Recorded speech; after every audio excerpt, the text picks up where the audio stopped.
宗像正美さん、当時16歳。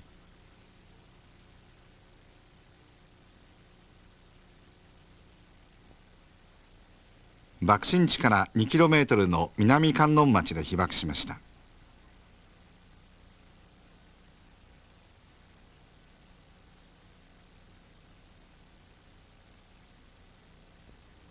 広島市立中学4年生だった宗像さんは三菱造船工場で学徒動員中に被爆しました。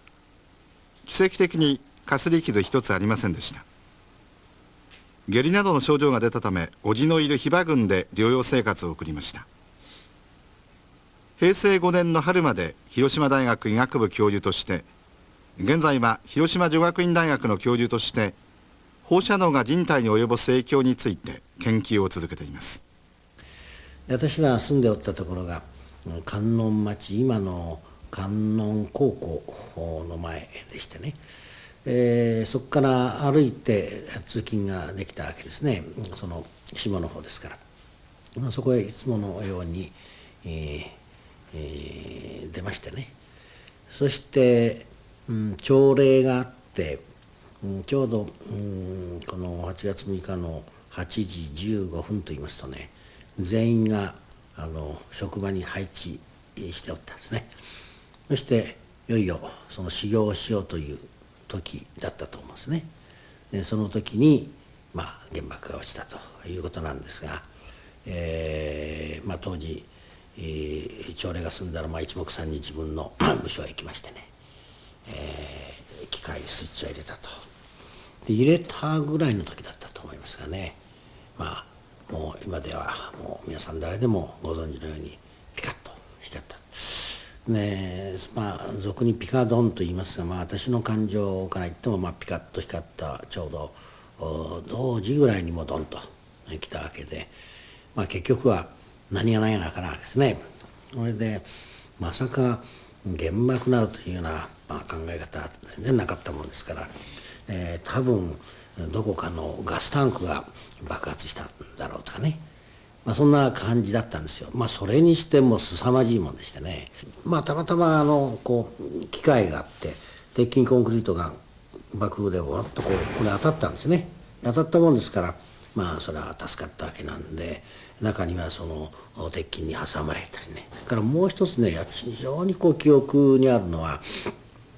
その爆風であんまりガラスはなかった、どっからか来たのか、とにかくガラスが飛んでるんです。でこれがこの体に刺さってる、夏ですからね、薄着をしてるでしょう。でそれが刺さってるんですね。で一番驚いたのは、私の友達が目に刺さりましてね、そして目玉が飛び出して、でそれを持って「おい宗像」と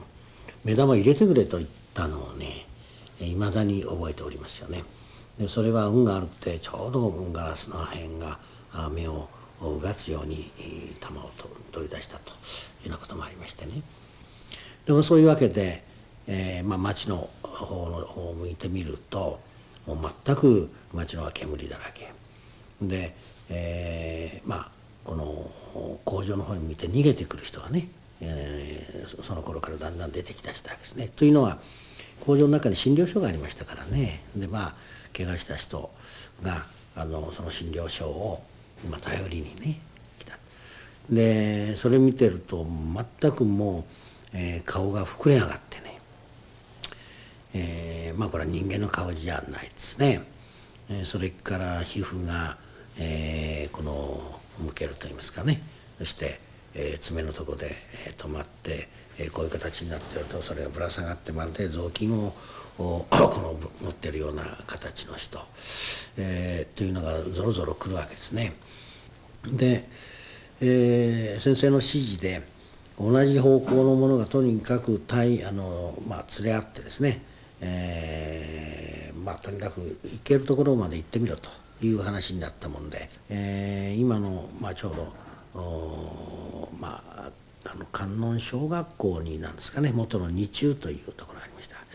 その辺まで行ったらもうそこからは入れなかったですね。夜、更けていくの、もちろん夜更けるといってもね、町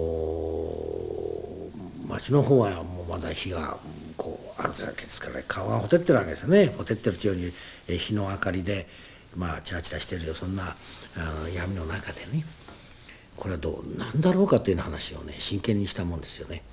それでもう一つね、一発でやられたということになると、ある友達が日本は負けるかなということをね言ったやつですね。でやはりもう打ちてしやまんでね、勝つまではっていうようなことを考えとったんだけど、一発でやっぱり少年の頃の中でもですね、戦争遂行という、それをやり遂げるということの一抹の不安をねふと感じたんですよね。だけど話といえばたわいもない少年の話なんだけども、やはりね最後まで心配だったのは親ですよ、兄弟ですよね。とにかく何とかして会いたいと、生きとってくれればいいがな、生きとってくれればいいがなばっかりでしたね、その晩はですね。でこれはもう街中に入れる、もうアプリが入れたんです。それで入っていきましてね、私のうちの玄関があったところ前立ち止まったんだけど、全くもう焼け野原でしょ。瓦を焼け瓦をずっと掘り起こしていったんですね。ところが幸いなことに骨が見つからない。私の敷地の中で骨が見つからなかったということでほっとした。だからね、子供ですからどっかで生きとるかもわからないという気持ちでほっとしてね、あそこうずくまったのをね今でも覚えてますね。安心というかよかったというね。終戦になりましてね、15日終戦になって、やがて、また学校へなんとか復旧して集まろうという話になった頃ね、体調が悪くなったですね。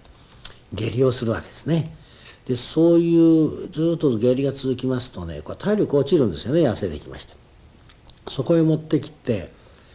一番心配なことが起こってきた。何かというと髪の毛が抜け出したんですね。私はそれからすぐ田舎の方にね、しばらく行ったわけですね。であそこに今の県立の牧場畜産試験場っていうのがありますがね、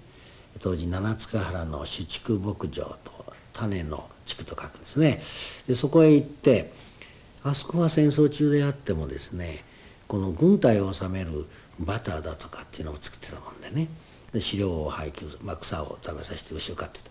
終戦になったもんだから軍隊がなくなった。それで民家に放出したわけですね。でそれが山とあったわけですよ、当時まだね。でそこへおじが勤めておったもんですから行って、それを食べることによって栄養が補給された。でこれがねおそらく良かったと思います。私の髪の毛が抜けるということ、あるいは下痢ということがなくなりましてね。そんなことがあって、私もこういう医学技で公衆衛生学を専攻して現場放射能医学研究所に来ましたけども、最終的にはですね、そこで被爆者の栄養の摂取とその体力だとか健康状態っていうようなことを調べる機会に後になってあったわけですが、